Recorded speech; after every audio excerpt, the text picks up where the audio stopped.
Welcome to another episode of the Sports Bros Podcast, featuring the Almighty B Live, the Money Man Scottie D, and your host, the head of creative, Eddy Cool. And without any further ado, let's give it up for the Sports Bros.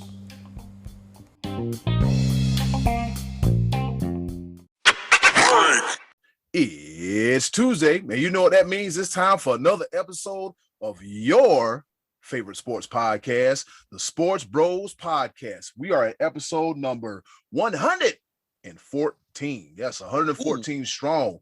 Yeah, that's a whole lot going on, man. Some people have been like, man, y'all done that many episodes? Yeah, we've done that many episodes of the Sports Bros Podcast. I go by the name of Eddy Cool, the HOC up in this thing. And of course, you know I can't do this by myself. I have two of the best co-hosts in the world. Introducing first, the Almighty B Live.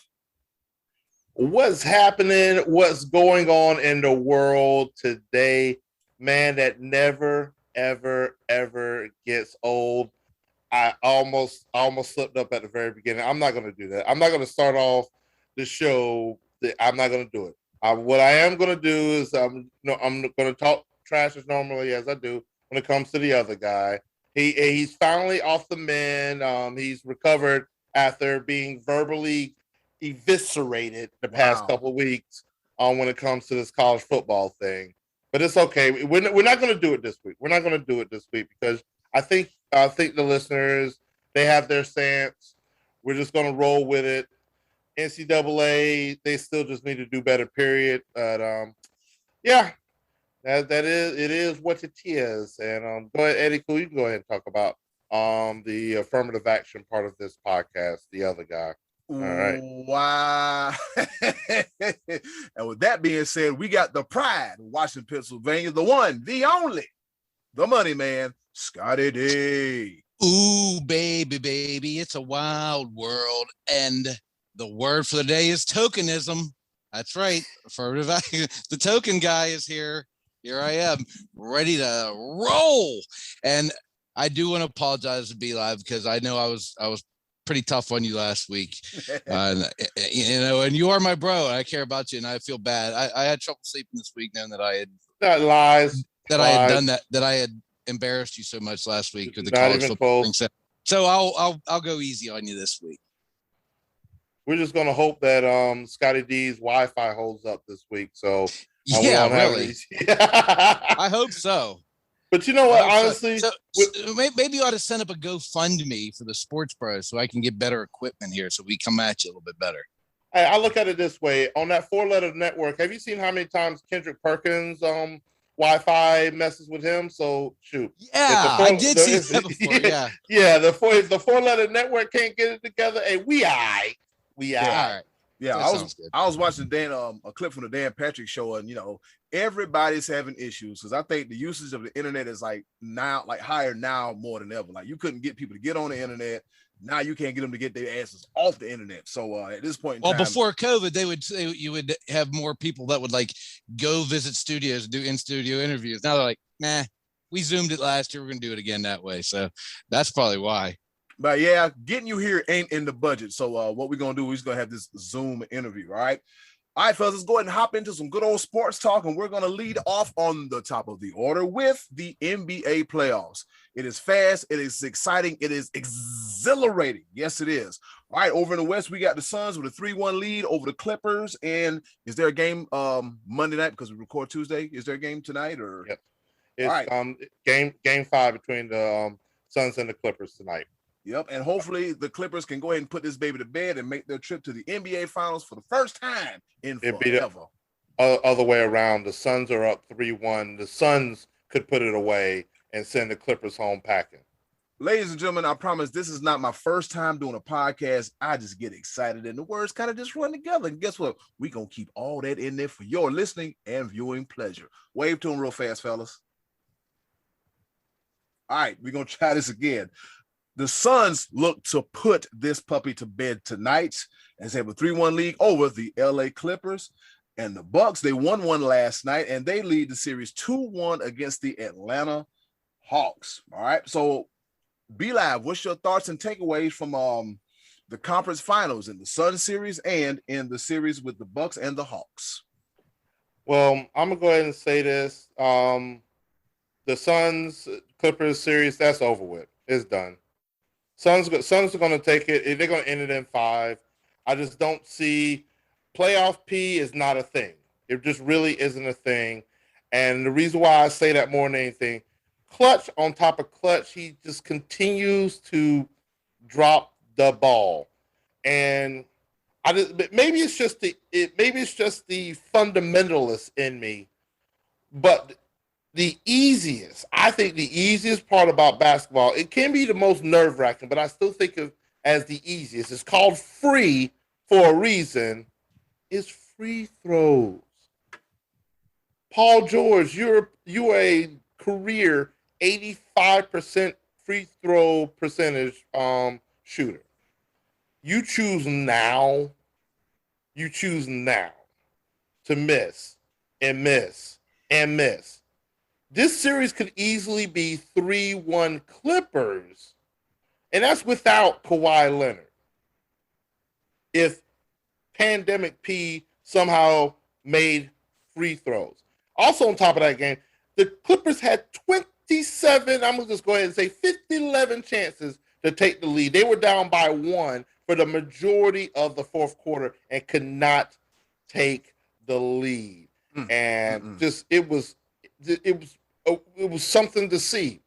But I'm also going to switch over to the Eastern Conference, and I'm gonna say this: Nate McMillan for the Atlanta Hawks, coach of the night. I'm gonna go ahead and mention him first because I've never heard a coach's name mentioned that many times in one setting.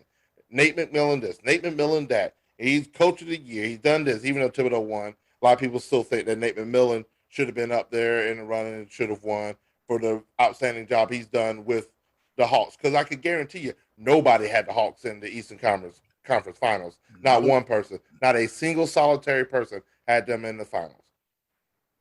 But he made one of the biggest gaffes in coaching history. Trae Young got hurt, limped off, went to the locker room, got him a shot or something like that. When he came back, he clearly was still not 100%. And freaking what was it? What was my boy name? Lou Williams. Lou Williams with them lemon pepper wings. Just to let you know, ladies and gentlemen, I did just come back from the ATL. I did ride right past Magic City. I almost wanted to get some wings.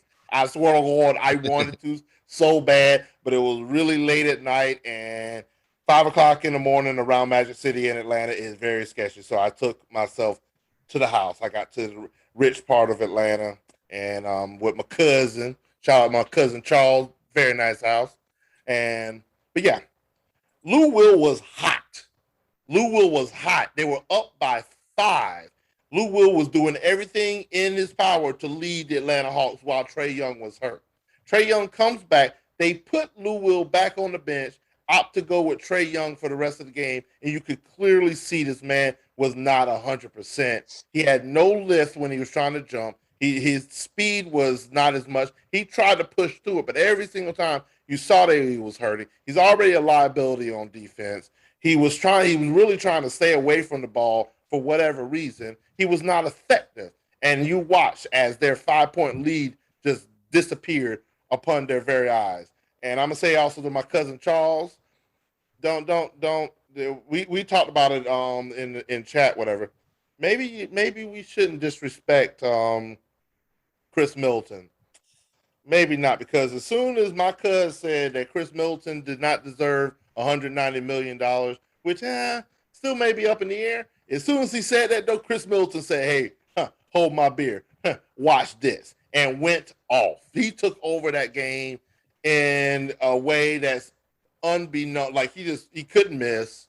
And he's like, nope. We're going to win this game. This is our opportunity. This is our time. 20 points in the fourth quarter.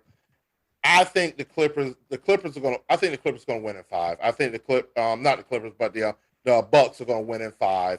And they're clearly the more talented team, but that's my opinion. What say you? What say you, Scottie D? What you got? What you got for me? I think the Bucks are winning from here on in. I think the Hawks have won their final game of the season, and I think that would be the case even if Trae Young was in there. Without him, I mean, even if he plays, he doesn't have, like you said, the burst and the speed. What a freak injury too! He stepped on the referee's foot. Wow. That's just something you just never see. The referee was out of bounds. It wasn't his fault. It was just the angle that Trae Young took when he made the turn, and he just I hate that it happened. I really do. Because I liked watching Trae Young's kind of sort of coming out party this year. I mean, he's elevated himself more in these playoffs than he did at all previous to this point in his career. But I just don't think at this point that Atlanta has enough to match up with the firepower of the Bucks. And I say that because I didn't see the firepower in the Bucks early. I felt like they grinded through the early parts of this of the playoffs, but Middleton is finding his stride. Obviously, he took over the game the other night that put them up and stole home court back for them. And Giannis needed that because Giannis has been out there working. Giannis is working hard. I mean, he's grinding. He's getting to the line, and even though he's not a good free throw shooter, he's still going to the rim. And it hasn't cost him his aggressiveness going to the hole. But he needs somebody else. He can't just keep doing that. And there were times in this playoffs where it seemed like he was the only guy out there that Drew Holiday offensively would disappear and Middleton would disappear. But those guys are coming through for him now. And I just think that if they're in a close game, that there's no answer for Giannis if he decides, I'm just going to put my head down and go. If you just can't stop the guy. You can foul him and hope that he misses. He's been making pretty much like about 50%, I think, during the playoffs. But he's too big and strong, and and I just don't think Atlanta can match up with him defensively. And I think also it's over in the other side too. I think Phoenix, like B-Live said, I think they're going in. It's not so much surprising that Milwaukee was in because like I said, we picked them. Most of us, I think all three of us may even pick them prior to last season before the pandemic hit. We thought that it was their turn.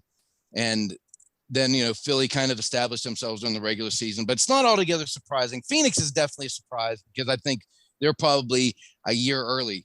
I think seeing the Clippers and the Nets would have been a foreseeable prediction for a lot of people, but nobody was predicting Phoenix and Atlanta. I heard somebody say on a radio show the other day, a guy called and said, wouldn't that be like the most unexpected finals we've had probably ever? I mean, If you think about it, guys, going back to like our childhood when it was Lakers Celtics every year, throwing a little bit of 76ers and Rockets, then it transitioned to the Pistons and the Bad Boys and transitioned to the Bulls. It always seems like there's like a transition where you kind of get the feeling the next team that's coming up. And this year, neither of these teams are teams that we were expecting. Like I said, maybe to a certain extent the Bucks, but certainly the Nets had our attention, and the 76ers being the 1 seed had our attention. And the Bucks were sort of an afterthought. But Phoenix is early, I think. It seems like Phoenix is early, and the acquisition of Chris Paul definitely is helping to cement them as a legitimate title contender. I mean, they're one win from getting to the finals, and then winning a series makes them the champion. And I tell you, they're exciting to watch. They're a fun team to watch. They really are. Yep, the Suns are an exciting team to watch. I mean, you finally got DeAndre Ayton looking like a top 3 draft pick. Finally, it took a while, but it finally happened. And you got Devin Booker, broken nose and all, mask on, mask off, as B-Live said. He went ahead. Yep, he went ahead and did his thing, and it's just. And how about the coaching too? Because what a play they had set up with 0.8 of a second down to win a game. Now again, Paul George could have iced that and made that play irrelevant, but there it was on the table. You still like your chances to win up with 0.8 of a second, and they pulled the old I'm going to shoot it but not really shoot it out of bounds play. And Ayton made a play, and I forget who it was that threw the ball in and didn't get enough credit for making a perfect pass because Ayton really just with his size went up and tapped it down in there. That was beautiful. That was Jameson Crowder, if I'm not mistaken. Crowder's one that threw it in. A great play all the way around, well designed, well executed. And then and then Paul George again in the game, the most recent game. I don't know what the heck game it was, but again, he goes to the free throw line with the plan to make the first and miss the second. And if he does that, they have a chance because when he missed the second, he executed that perfectly. He executed the miss. Great. They got the ball back. Then they go Boogie Cousins to the line. If he makes 2, they tie the game. But he didn't know you had to hit the rim by throwing a brick off the backboard. And so there went another squandered opportunity. I mean, he makes the first and tries to miss the second and just flings it off the backboard. Do you think he did that on purpose? Or do you think that he was trying to hit the rim and just did a bad job of it? Boogie Cousins has been a liability. Yeah. He's played 2.2 minutes a game. But do you think that he really didn't know that rule, or do you think he just made a bad attempt? I mean, because it looked to me like he was just throwing the ball off the backboard trying to get it. He didn't know. He didn't know. he didn't know. Wow. And that's a shame before the. But here's the thing, he's a liability because also what a lot of people are not mentioning. He was the person that was guarding that inbound pass with Jameson Crowder. Like, and anybody that knows anything about basketball, when it comes to that amount of time left, what is the one thing you guard against? A lob. A lob towards the goal. The goal, yeah. He's over here too afraid of freaking Devin Booker hitting a 3-pointer with 0.8 seconds ago that he's guarding the 3-point line, and he literally just allows it. And then on top of that poor attempt of missing that free throw was like, oh my Lord. I'm like, bro. Like, it was to the point where I forgot he was on the team because they haven't used him at all. And then for whatever reason he's in that game at that point in time, he should know better. But at this point in time, Boogie Cousins do better. Do better. Yeah, all of the above. Any hashtag that we got. All of them. They all apply to you. Yeah, it's just so from the looks of it, fellas, we all three can agree in unison. We got a Suns Bucks NBA Finals, correct? I think so. I would be shocked if either the Clippers or Hawks came back. And I know both of them have been down in the previous series this year, but with no Kawhi and with a hurt Trae Young, those teams ain't coming back.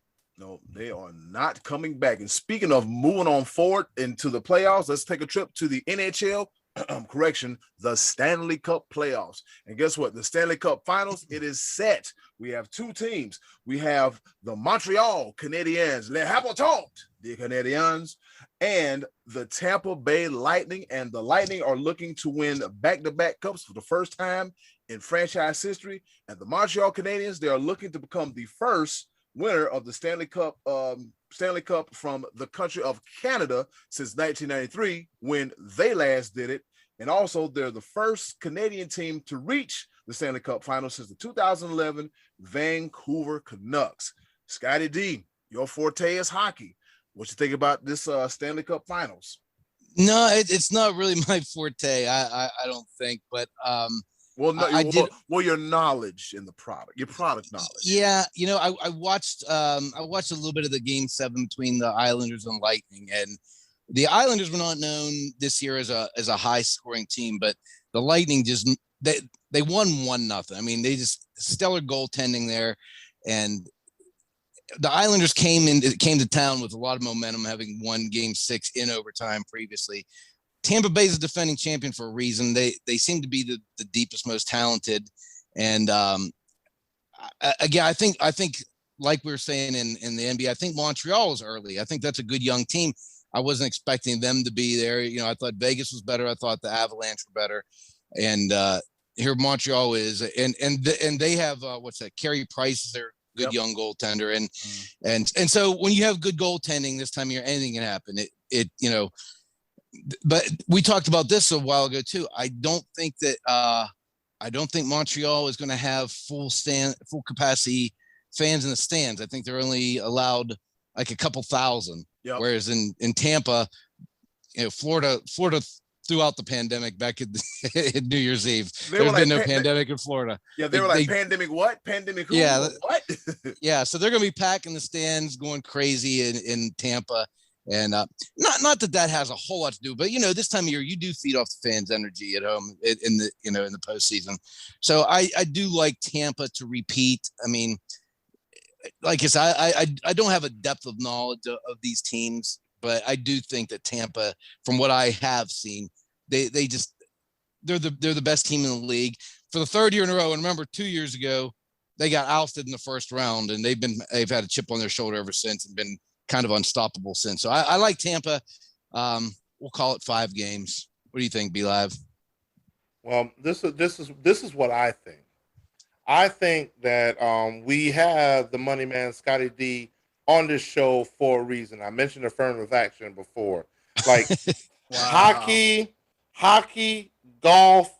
I understand he's not a NASCAR, but there's a reason why we have him on this show, because we want to have a little balance. And for him to come up short when it comes to hockey is this. I'm kidding. This is a joke, people. This is jokes. This is comedy. Tokenism. That's why I'm here. Funny ha-ha, ladies and gentlemen. Funny ha-ha. Google Jalen Rose tokenism. You'll know what I'm talking about. Tokenism. Man, rough. Yikes. But yeah. Yeah. But yeah, I agree with Scottie. A lot of people fail to realize that coming into the postseason, the Canadiens had the worst record of all playoff teams. And for them, the unprecedented run that they had to make it. They were the 8th. No, they had the division realignment thing this year. That's right. They didn't seed 1 through 8. That's right. Okay. They didn't seed 1 through 8, but maybe they were 4th in their division, though. I think you're right. They were 4th in their division. I believe they were 8th in their conference. I think maybe Nashville, the Predators, had a worse record, so they may have been 15th or 16th out of 16 teams. And for them, you're right. The point differential coming in was very high, like very like a 20 point difference somewhere in that neighborhood. I'm sorry. Go ahead. Oh yeah, but that was exactly the point that I was alluding to. For the Canadiens to make it this far, they're playing with house money, even though it is Lord Stanley's Cup and everything is on the line, and they're going to play their hearts out. They're playing with house money, like Scottie D said. They're a young team. And I see them making some noise next year, because this is an incredible run. But I really do think that Tampa Bay has been playing lights out. I'm still a little hurt that the way they beat up on my Hurricanes. I'm so hurt about that. But they were just a better team. They were the better team on the ice. They were hungrier, and that's not something saying against my Hurricanes, but it's just. The product is on the ice. The proof is in the pudding. And now the Lightning are once again representing their conference in the Stanley Cup. And I'm gonna say Lightning in 6. Lightning in 6. I say Lightning in 6. So okay, cool. That's my prediction when it comes to Lord Stanley's Cup. Lightning in 6, and I'm over looking at this here Montreal Canadiens roster. They got some big boys. These boys are big. You got Josh Anderson at 6'3", 222. Joel Armia, 6'4", 210. And then you got a couple of Shea Weber. He's a big dude. Joel Edmondson. He's a 6'4", 2. That's a lot of length and a lot of bodies for the Lightning to contend with. So I think Montreal is going to play them physical. I'm looking at their regular season record. They were 4th in the North Division, and their record is 24-21. So means nothing now, though. Don't mean nothing now. In the words of of somebody we all know, we here now. We are here now. And okay, before you continue, Scottie D, take that smirk off your face, because I already know what you're thinking about. What smirk? And we're not even going to talk. We're not talking about college football playoffs. It's a whole different ball game. I see that smirk he's trying to put on his face. It's not going to happen. Eddie, cool. Just go ahead. Continue. Stop it. All right. Moving right along to the next topic. Talking about? Hell, he don't know. Anyways. That was an unprovoked attack. Yeah, boy, here we go. All right. Moving right along. And speaking of how we got here, fellas, we are here. What in the hell is going on with Scottie Pippen? It has turned into Scottie Pippen versus the world. Recently, he's been on Dan Patrick, and he was talking about how Phil Jackson is a racist. Scottie D led me into a direction of a GQ interview where Scottie Pippen is just going off. Where Scottie Pippen is going off. Scottie D's not a racist. Scottie Pippen, that is going off. He's bumping heads with KD because Steve Kerr made a comparison about KD being a superior athlete than Michael Jordan, and And then he had comments on Michael Jordan playing baseball. Scottie D, what the hell is going on with Scottie Pippen? You know, people love their superheroes. They love superheroes. And we talked about this before we came on the air. Michael Jordan is like a superhero to many people of our generation. He is one of the most well-loved athletes when it comes to our modern day, where people if you say anything negative about Michael Jordan, they don't want to hear it. Gambling problems with his wife, bad ownership with basketball. It doesn't matter. He's Michael Jordan. He's the best. People love him. Scottie Pippen was well-liked. People like Batman and Robin together. And now Robin is throwing zingers at Batman becoming the heel. Scottie Pippen, the more he's talking lately, it's almost feels like he's bottled this stuff up for like 25 years. And he's starting to sound like a crying, whiny old man that is just as jealous and unhappy with everything. Now, he made a couple good points. I will say some of the points he made in regards to Ben Simmons, not being a leader and that type of stuff and coming up short. And some of the things he was saying with Durant. But now he's taking swings at Phil Jackson and Michael Jordan. And it seems like a lot of this is all going back to the Tony Kukoc situation, hitting the game-winning shot in the playoffs. And I thought we went through this last year with the Bulls documentary on ESPN. And Pippen was like livid that they depicted that. But all they showed was what really happened. They showed, Scottie Pippen did this. He refused to go into the game because he was mad because they didn't draw the play for him. Phil Jackson drew it up for Tony Kukoc. And the worst thing for Pippen happened. Kukoc hit it. He won the game. He hit that game winner while Scottie Pippen sat like a baby over on the bench because he wasn't the one that got the play called for him. And he's saying that now, that he should have been the one that had the play called for him because he sat second fiddle to Michael all those years and Michael wasn't there. Well, so what? Do you know what you do? You bottle that anger up. You inbound the ball like you're supposed to. If Kukoc hits that, you pretend that you're happy, even if you're not. Even if you're still jealous, you pretend you're happy, and none of this would have ever gone down. But he was a big baby back then, and he's being a big baby now. He's going after Jordan, saying Jordan was like posing for, like saying things in the huddle for the sake of the camera and all that. I mean, oh, come on. He's on Phil Jackson saying he was like, he called that play because he was backhanded racism and he's mad at how Phil Jackson handled Kobe Bryant because he wrote a book and came back, which granted, I've always thought that was kind of odd that Phil would leave the Lakers, write a book, and then go back and him and Kobe were tight again after that. That was a little weird. But why is Pippen bringing all this stuff up now? I think that documentary last year aided him so bad he had to have an outburst. Yeah. I think so. Do you agree with that, B-Live? I think the documentary became so much about Michael Jordan that I think it just ate away at Scottie Pippen. This is I agree with you 100%. Scottie Pippen is 100% jealous of Michael Jordan, and I have no earthly idea why. But you know what? This is what I'm gonna do. This is what I'm gonna do. I'm gonna put this in comparison to my actual life right now here at the Sports Bros podcast. Oh, here we go. Oh yeah, you already know. Here we go. Eddy Cool is the Michael Jordan of the Sports Bros podcast. This is his baby. And his accolades are leaps and bounds. A graduate from Ashford University, mass communication, journalism major. My man did it. He put in the work, and I'm so proud of him. Oh, shucks. I am the Scottie Pippen of the sports. Scottie Pippen. Yeah, I know. But I'm a more mature version of him because you know what? I am a Hall of Famer, 6-time champion. And you know what? Don't you call me Luke Longley. I was actually going to give you props. You are the Steve Kerr and John Paxson of this show. You come through in the clutch. Tokenism. In the clutch.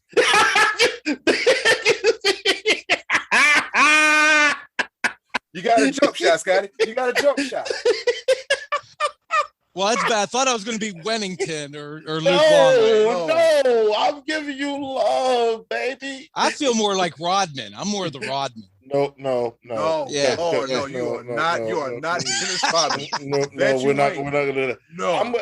This is a sprinkle of tokenism. Yeah.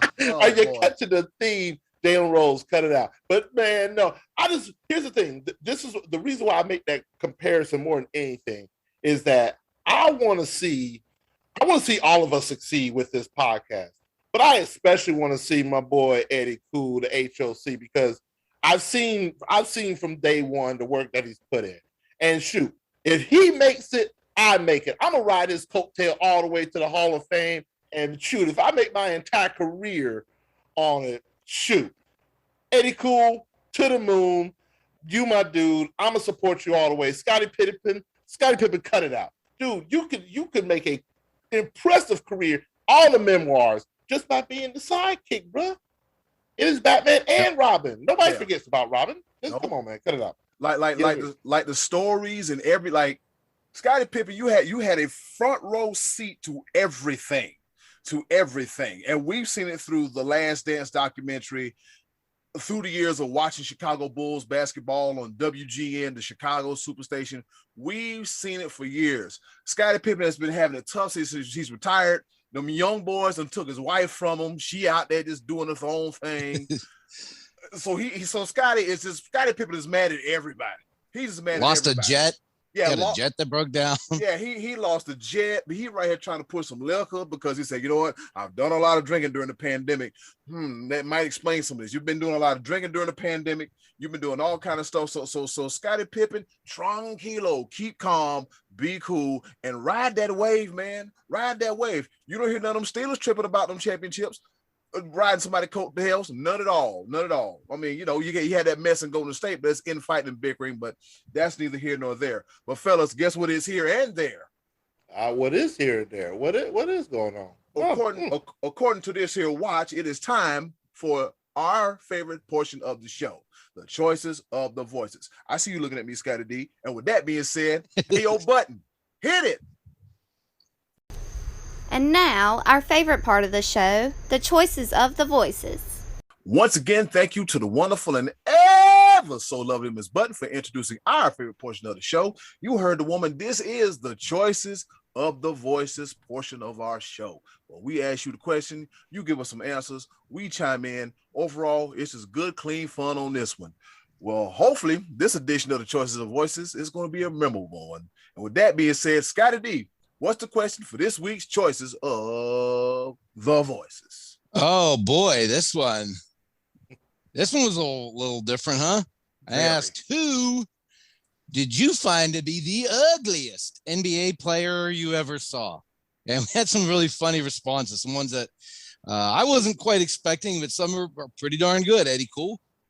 All right. With that being said, we got the big boss man, Bruce Diamond, leading off. He said, Ken, the Animal Bannister.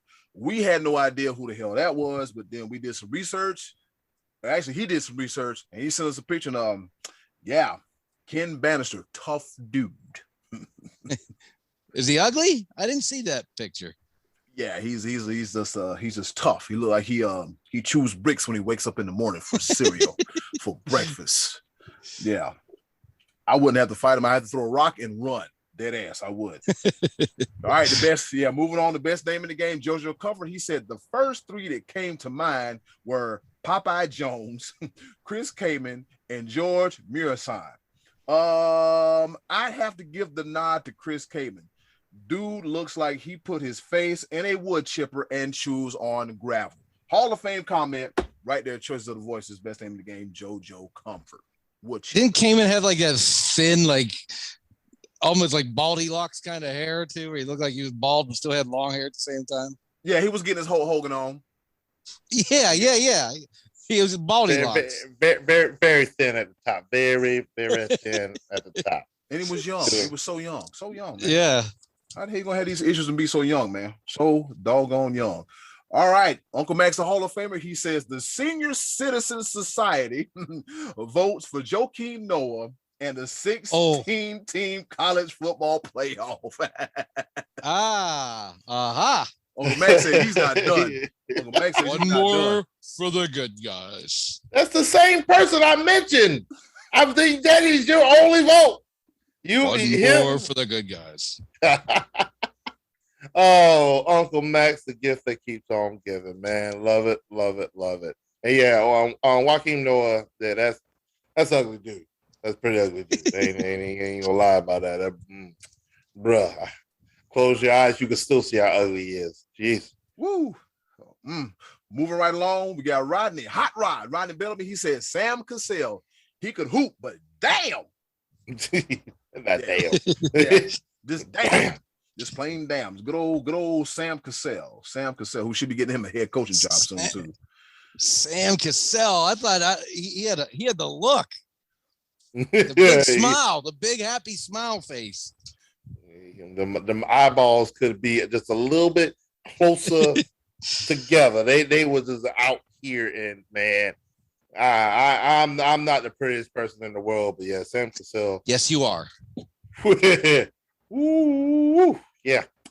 All right. I just had a random thought. How in the hell did professional wrestler Beautiful Bobby Eaton earn the name Beautiful Bobby? Have you seen Beautiful Bobby Eaton? Have you seen the guy? That's neither here nor there. Trey Dizzle. I'm sorry. Wait a minute. I'll skip somebody. I'm sorry. Matty Ice, Martin Tracy. Trey Dizzle, we get to you shortly because it's good too. Matty Ice said, well, one of my favorite players who was at the end of his career got another ring with the Celtics. I'm hoping he might be our next coach, but I always like this game. Underrated too, but had a multiple champion I call alien. Okay, I'm getting it together, Matty Ice. World's longest run-on sentence, but I love you though. I called him alien. That's 2 for Sam Cassell. He might have looked funny, but his game was pretty and out of this world. Yeah. That's 2 for Sam Cassell, fellas. Wow, Sam Cassell. Yeah, good old Sammy Cassell. Sam Cassell. All right, Trey Dizzle, here we go.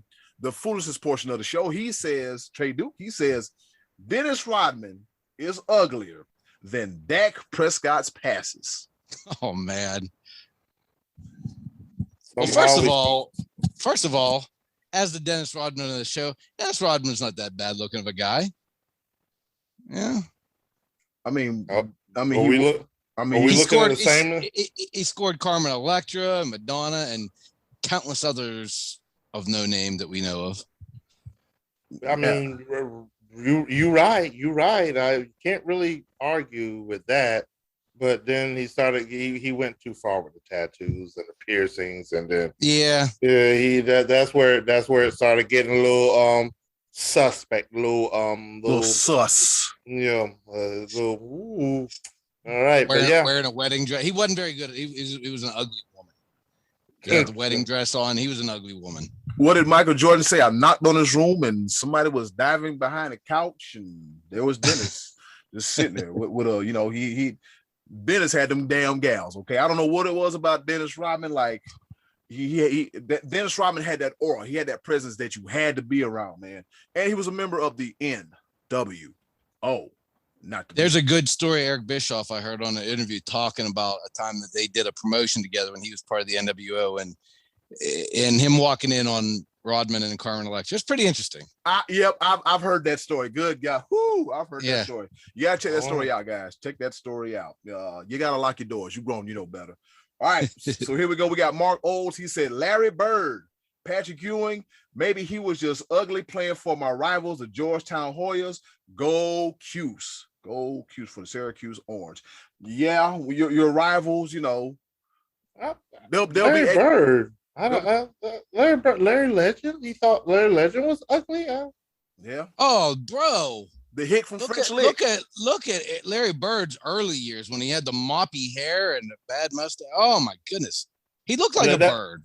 That mustache. I do remember that mustache. That mustache was something else. And Larry Bird is not pretty. He is not a pretty guy. I'll talk about facial hair a little bit later and in this portion. But yeah, facial hair will come up in my answer. Just to let everybody know, just a little precursor. Yes, sir. All right, boys, here we go. We got a friend to the show, JR. He says he gives us a list. This is a great one. Tyrone Hill, Bill Walton, Aaron McKee, Rajon Rondo, Pat Beverly, Sheldon Williams, Alex Caruso, Draymond Green, Andrew Kirilenko, aka AK-47. Yeah, UNC. He's ugly, especially with that haircut. UNC North Carolina head coach Hubert Davis, Delonte West. I could keep going on, but y'all get the picture, as he says. Yeah, so JR gave us a laundry list. Delonte West was pretty enough to bag LeBron James's mother. Hey. Oh, right. I had to say it. I had to say it. And that's why he got excommunicated. Prayers to Delonte West, but dang, because he's going through a struggle. But yeah, LeBron James had that man excommunicated. He blackballed the hell out of it. Yeah, he got to go. Mom Dukes, bro, really. Ooh, that's my mama, dude. That's my mama. What did you do? 8-6. By law, in all 50 states and some of these territories that the U.S. own, you gotta go. We go to mess with somebody's mama, all right? And call yourself a teammate and be, hi, LeBron, I'm eating your food snacks. But anyways, that's neither here nor there. Flashbacks. Let me stop before I get myself in trouble on this podcast. All right, we got Joe Gaffigan, Joey Buckets. He said George Murison was ugly, and his hoop game was pretty awful too. I see him in the grocery store by my house. He's a giant. Everybody shows him love. Nice guy, but little just not pretty guy. looking like the bottom of somebody's foot. Yeah, just looking a little T-U. He had a long head. Yeah. Gummy, toothy smile. Yeah, he was just a little wild looking. Scottie D, with that being said, who you got? Well, those ones I put the pictures up of are I consider ugly. Trae Young, Popeye Jones, and Murison. I didn't think anybody mentioned my boy, the crier, Adam Morrison. That was an ugly dude.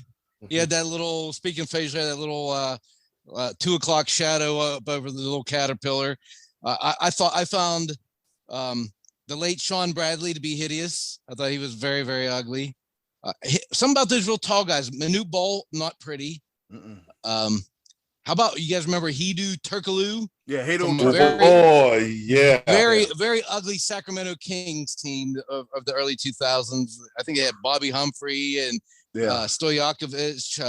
That was an ugly group. Vlade wasn't really that pretty, but the one I got to go with is actually kind of Larry Bird and his boys, because when you look at the early 80s Celtics, there wasn't a pretty dude in the starting five.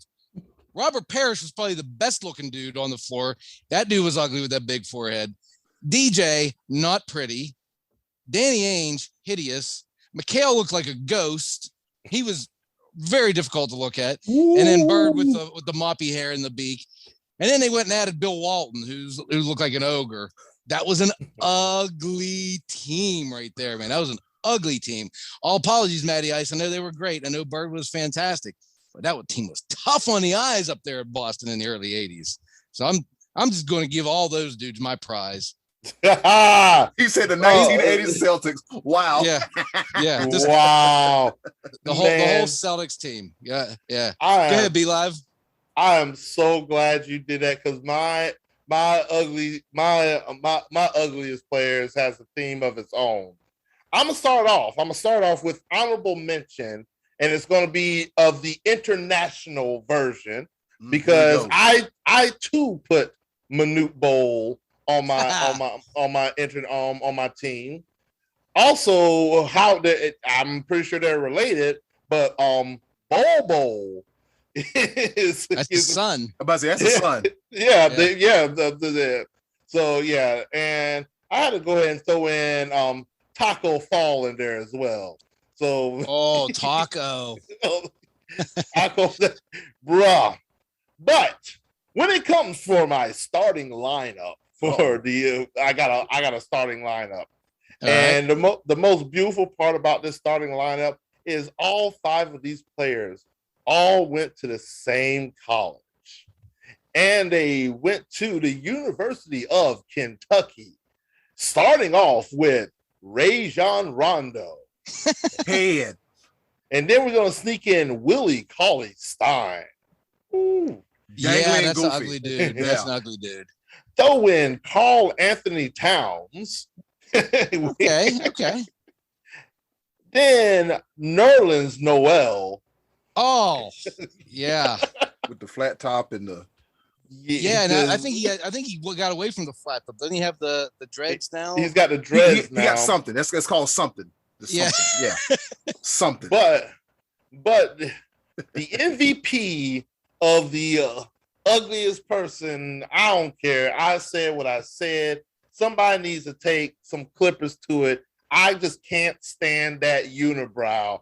Anthony Davis. Oh, man. I can't stand that unibrow. It's his thing now, and I get it. He won't shave it because it's a personality.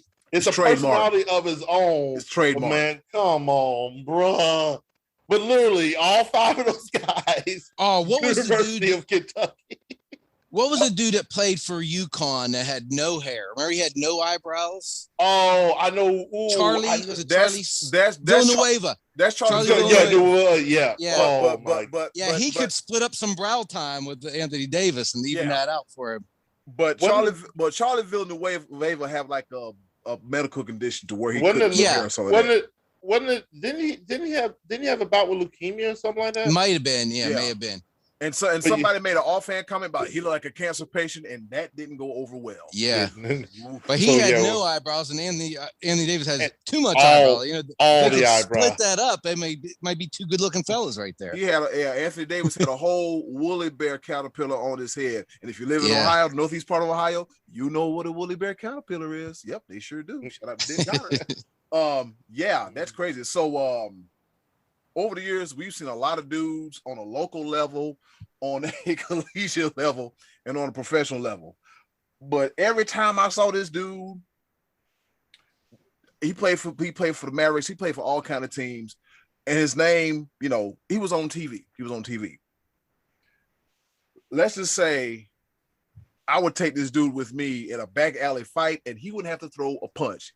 He would have to stand there and look crazy. I don't know which arena it is, but the PA announcer would pronounce their name and he'd be like, man, whatever. I would have to say the one, the only, Popeye Jones. Popeye Jones. Popeye, hey, look, so I would, like, if I'm in a back alley fight, I would have Popeye Jones beside me just to stare at him, just to Hey, I don't want no trouble. But Popeye smile. I am smiling. Yeah. Popeye had that bald head and them ears that point out like that, and looked like I wish somebody would do something to me. He just had this look of like, yeah.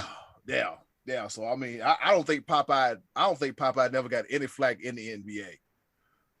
I think he was well liked. Yep, I heard he was a nice guy. He was I think he was a nice dude. Yeah, he was well liked, but that damn Popeye Jones. I think he's an assistant coach for someone somewhere at this point, if I'm not mistaken. But he was a guy that never I think he was a little bit more heralded coming into the NBA as a top prospect and was a marginal player. I mean, he was like a decent role player, but Popeye was not pretty. Yeah, Popeye was at best he was serviceable, and I will say that.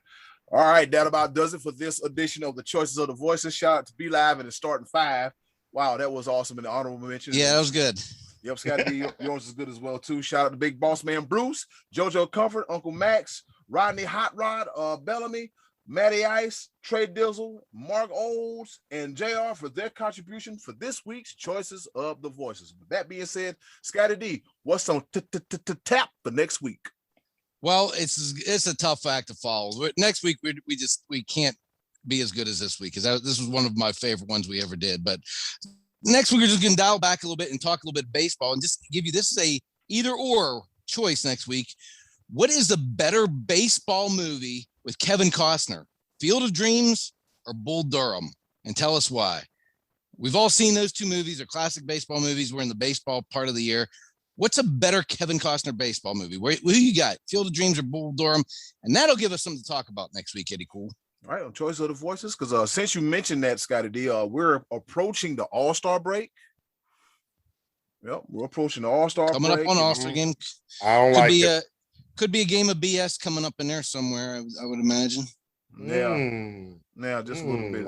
But yeah, I can't wait to see the home run derby there in Coors Field, and the ball just travels to like Utah or something like that. Supposed to be in Atlanta. Yeah, things happening. It really is. I'll leave it at that. I almost broke what they call the fourth wall. The fourth wall. Yeah, I think not supposed to talk about. Yep, I think a few days ago was the anniversary of CM Punk's. Wow, it's been 10 years. The pipe bomb. It's been 10 years ago. Wow, I remember. That's crazy. I remember sitting on our friends of the show JR's couch watching it. I'm like, this is he's not supposed to. He just did that. Wait, what the hell? Yeah. But anyways, next week we talk about baseball movies, which is the best Kevin Costner baseball movie. Bull Durham, or what was the other one, Scottie D? I forgot. Field of Dreams. Field of Dreams, because if you build it, they will come. Check us out next week on Choices of the Voices. Okay, boys, let's bring it home with a round of pepper. Well, you heard the woman. She says it's time to get the hell up out of here and go home. But before we go, we have a round of pepper. You know how we do it. 3 topics, rapid fire style, kind of, sort of, not really. Here to engage, enlighten, and educate. Yeah, yes, I like that. Engage, enlighten, and educate. Yes. And with that being said, I'll go first because, I do it on this day in history. So on this day in history, back in 1990, Dave Stewart of the Oakland Athletics in the American League, known as the Blue Jays, and Fernando Valenzuela of the Dodgers in the National League, he no-hits the St. Louis Cardinals 6-0. And it's the first time that no-hitters have been thrown in both leagues. That's a pretty feat that happened damn near 30 years ago. Whoa, boy, getting old. Over to you, Scottie D. 2 on the same day. Speaking of getting old, I remember reading about it in the newspaper the next day. The newspaper. Remember that? The freaking newspaper. Speaking of no-hit baseball, Max Kranick, young bucko, got called up over the weekend to make his first ever professional start against division rival St. Louis Cardinals. The Buccos, as you know, are not good. And young Max Kranick was rolling.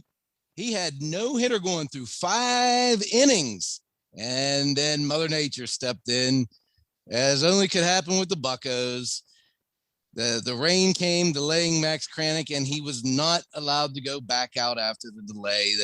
The manager, Derek Shelton, didn't see fit to put him out there. The Buccos were up pretty big. But what a very bucko thing to happen. Max Kranick, his first foray into the major leagues, couldn't touch him. Only threw 50 pitches through 5 innings. No-hitter for young Max Kranick.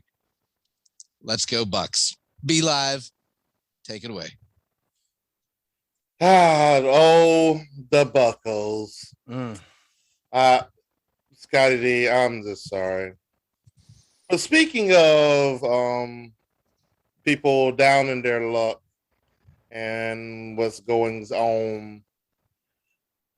So there's an annual event that's held during the offseason in the NFL, which is called the Tight End University, where it features some of the top talent in the NFL at the tight end position. And it's a camp. It's just basically elevate the tight end position. Notable people that are at this camp this year was recently retired Greg Olsen. George Kittle is also there. But there's one person that did not get an invite to Tight End University. And everybody should know who that person is. And it comes by the likes of one Tim Tebow. Oh, Lord. And it was explained to by George Kittle and Greg Olsen, and they basically said, nothing against Tim Tebow, but I find it hard to invite. I wish nothing but the best for Tim Tebow. I hope he has a fantastic season playing tight end. But it's hard for me not to invite a backup tight end on, let's say, the New York Giants, as opposed to inviting a guy who just started playing the tight end position because we do have limited spots, George Kittle said. And so also, Greg also said, if he's on a roster this year and he plays tight end, we would love to have him. We would love to work with him once he's officially a tight end. We would love to work with him. Shots fired. Eddy Cool. Double. Wow. They said officially a tight end. Yeah, you got to put in some time. Yeah. Yeah, you got to be a damn tight end. All right. Isn't Tim Tebow a quarterback? Doesn't he play quarterback? I don't know. He's an athlete. You know when you you know when they have those college those high school kids and they're undecided on the position, they put ATH. Yeah, that should have been Tim Tebow. ATH. Athlete. All right. Speaking of athletes, one of the greatest of all time, Tom, Edward, Michael, Fitzgerald, Brady.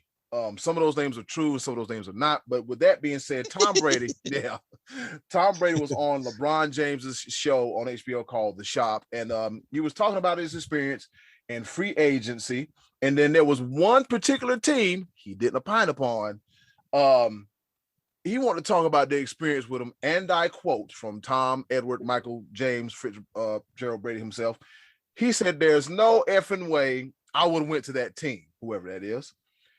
He said, he also goes on to say, but they say they didn't want me. And I know what that feels like. And then he said, I'm going to F you up because of that.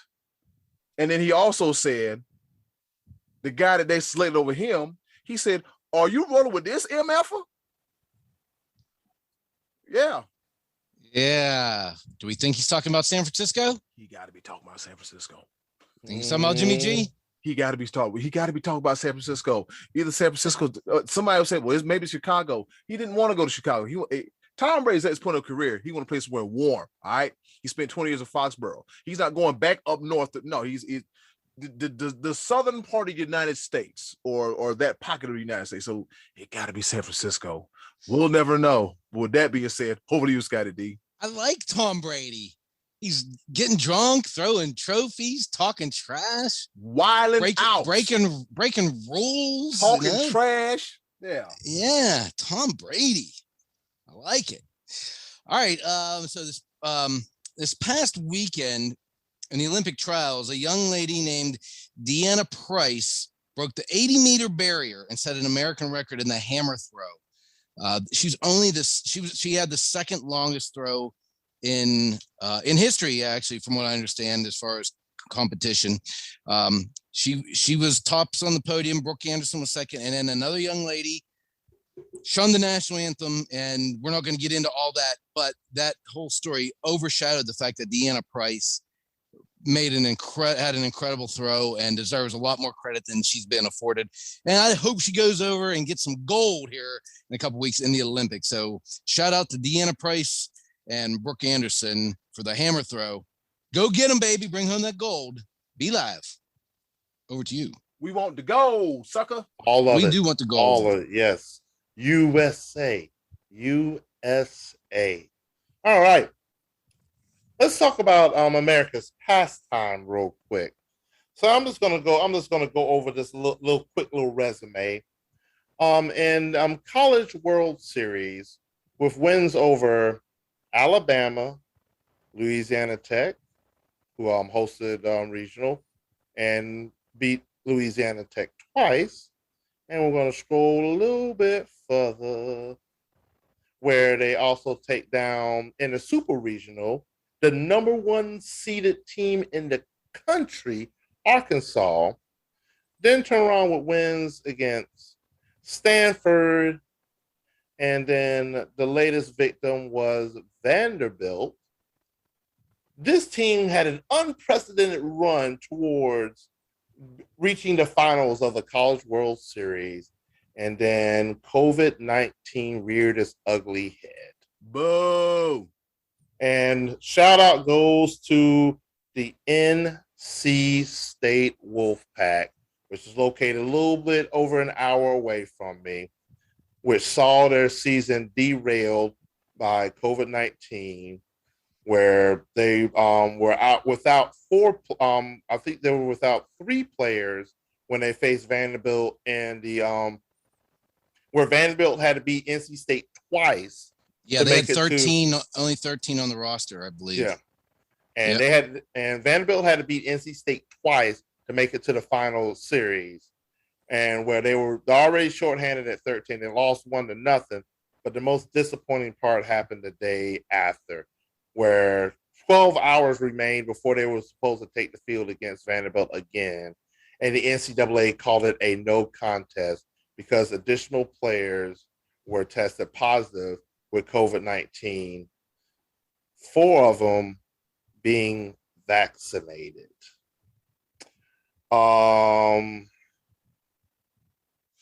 If there was a time for a postponement, this would have been the time. Because I'm gonna be one to be a naysayer. I don't trust a positive test from a vaccinated person because I mean they're giving a small dose of the disease, and that's you know what, that could be a topic neither here nor there. But the fact that NC State's unprecedented run to the College World Series Finals was derailed by COVID-19, and Vanderbilt goes on to the final with a no contest. This has been an incredibly difficult year and some change. My heart goes out to the Wolfpack. Eddy Cool, the ball. Man. Hey, good call on that topic.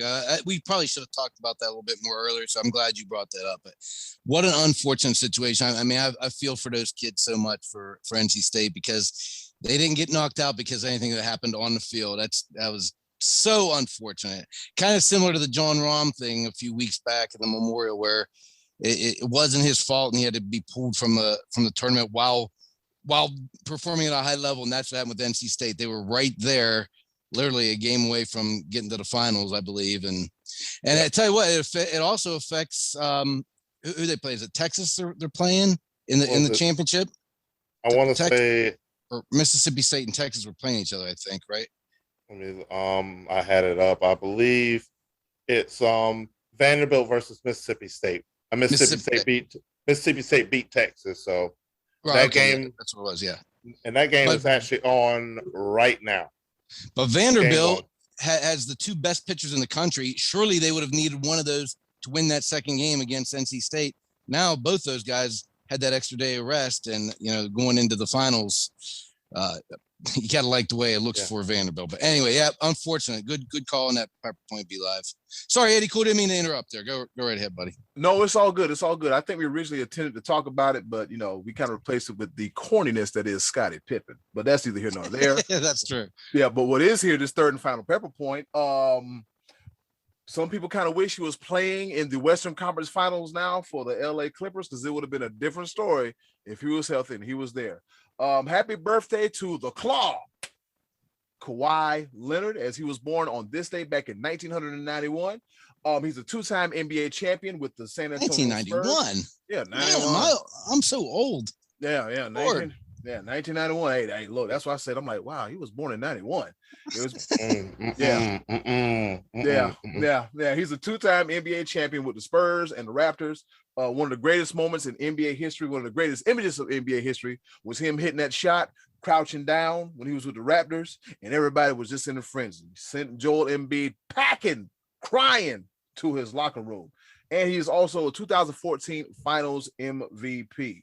Rumor has it that, is he mad at the Clippers, or is the Clippers mad at him? I don't know. He's unhappy. I think it comes to a point, Kawhi, you might have to. There might have to be some accountability, kind of like the Honey Badger told Le'Veon Bell. At some point, you got to look at yourself in the mirror.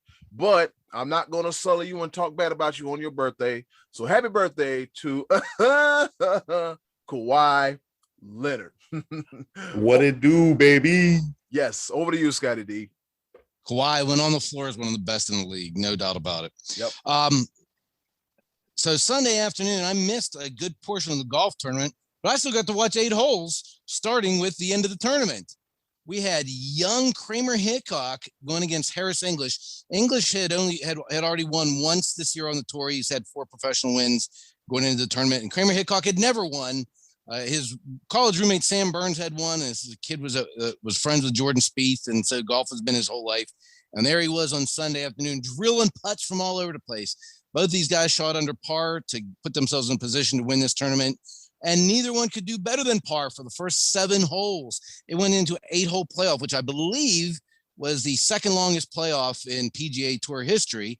And finally, Harris English birdied, and that's how it should have ended. I would have hated to see this ended by one of these guys making a bad mistake and chunking one, or missing an easy putt or something like that.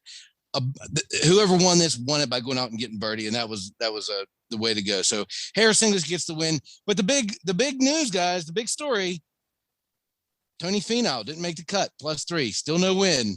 We are still on Tony Finau watch in 2021. Finau, come on, baby. We know you're out there. Be Live, over to you. All right. Yes, Finau. Oh, DeChambeau, do better. In that coming up with DeChambeau and Aaron Rodgers versus Phil and Tom Brady. I think July 6th or something like that. I think it is. Yeah, I think that's next week. Tom Brady gonna be out there talking cash. So I'm like you, Scottie D. I like the Tampa version of Tom Brady. I like this. Yeah, he got away from Belichick. Now he's fun. Yeah. He's drinking and throwing trophies. I love it. Well, with that being said, fellas, I'm gonna go ahead and see if I can finish off this pepper in a way that I know how to, and that's your boy, the Almighty, with just some silliness. So, I'm gonna start off this pepper point with: I was today years old when I found this out, but then I'm going to build up to what it actually is. All the way across on the other side of the world, the entire country of Australia is celebrating. They are celebrating like there's no tomorrow. They got the biggest news they've ever heard of, and this actually was breaking news on today. The whole country is just elated. They're ecstatic. Shrimp on the Barbie. They're ecstatic because they got the great. They got all I won't mention that to them. I don't know if that's actually Australian, but Billy Kay and Peyton Royce. But yeah, the whole country of Australia is celebrating today. Huge breaking news on today when they found out that one of their star basketball players is opting out of the Olympic Games, and his name goes by Ben Simmons. Ben Simmons is taking the Olympics off to focus on developing his skills. And the entire country is ecstatic because, bruh, you need to work on your skills because you fell off. You were terrible. No shot taken, 0 foot away from the goal, skirt of 5'11". It's a layup, man. It's a damn layup. Oh man, check out this video of Doc Rivers by RDC World One Supreme Dreams when they were mimicking Doc Rivers talking to Ben Simmons. Going up against Trae Young. That dude is 5'11". They're stat padding. Dunk on his little ass. Ben Simmons, penalty box. Do better. Please develop some skills. I thought you've been supposed to be doing that, but maybe that COVID-19 just set everything off. But the country of Australia thanks you for not participating in these Olympics. Yes, sir. How the mighty have fallen. $177 million, 5 years. That's his current contract. Chris Middleton, Ben Simmons. At least we know Chris will show up. I'm sure he showed up and showed out. Yeah, he did. Yeah, he earned that. He earned a little piece of that coinage. Now, can he finish the job? We shall see. And with that being said, ladies and gentlemen, matter of fact, before I go any further, fellas, we got all the pepper points in. Yeah, just one quick thing, Eddie. You and I briefly talked about this, but Hector Santiago, the Tigers became the first of these baseball players suspended for the sticky stuff. You know, we talked about that sticky situation last week. We don't know yet if if he's going to appeal or anything. He's saying it was only rosin. It was nothing to it, but we'll see. Until further notice, he's in Major League Baseball's penalty box.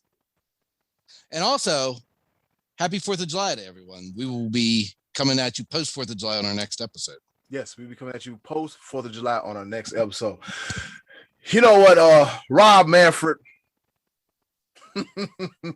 it's been tough for the old boy since he got in office. It's been real tough. He's terrible. Yeah, he's terrible. I got a feeling all three of us could run MLB better than he can, because I don't know. I just don't know what to make of it. Fellas, I got us on gallery view right now so everybody can see us. We want to thank you one more time for joining us for another episode of the Sports Bros podcast. As Scottie D does his best Randy Orton impersonation, and as B Live gets his spit, knuckle, dirty, 3-seam fastball ready. I'm giving you the signal, B Live and all that. West Coast, gangster. All right. You can check us out on all of our social media networks, Instagram, Facebook, Twitter, also our YouTube channel as well too. You can catch some of my pretty cool articles on Sports Media Group. I'll put the website in the description box down low. Shout out to Vince. Shout out to Brandon. There's some big things coming up in the future, so stay tuned. All right, fellas. Anything to say before we get the hell up out of here and watch Monday Night Raw? Hey, city of ATL, do better. When I rolled into the bus station, I was there for 5 minutes. There was an altercation, and some dude threw somebody's luggage into the street. Oh boy. Just do better. I'm gonna need you to come. I rode by Magic City. I wanted them Blue Will lemon pepper wings, but nah, y'all was a little too dangerous. I needed them. I got to go. And of course. Oh, my bad. And one thing, of course, in my true fashion, I rode in there with my Clemson polo and my Clemson mask, because we at some point in time in every show, all roads lead to Dabo. Yes, sir. 113 and counting. I wonder if they do DoorDash. You know what? Never got the chance to order it, because my cuz hooked up some food, bro. I ate. I'm telling you, I know everybody done seen videos. I don't need to eat nothing else. But man, I had pork tenderloins, everything, ribs, everything. Freaking, oh Lord, I was just some barbecue chicken, potato salad, corn on the cob. Oh man. All right. I'm sorry. I'm getting hungry, or quite famous, as the old folks says. You know what time it is. And in closing, do something nice if you can, and do something nice for someone else. They'll greatly appreciate it now more than ever. We about to get up out of here. It's been another episode of the Sports Bros podcast. Bye. Tokenism. See y'all Tokenism. Later. Take care. Token white guy out. Shout out to the Norfolk Beach Chiefs. Yes, I was an inaugural member of the wrestling team. Yes, we out of here. We getting out of here. We gone. A6 of Sports Bros. I'm getting out of here. I'm trying not to fall. Oh, Lord, have mercy. All right, goodbye. Good night. Y'all take care. See you next week. You might need to get some being gay for that, bro. You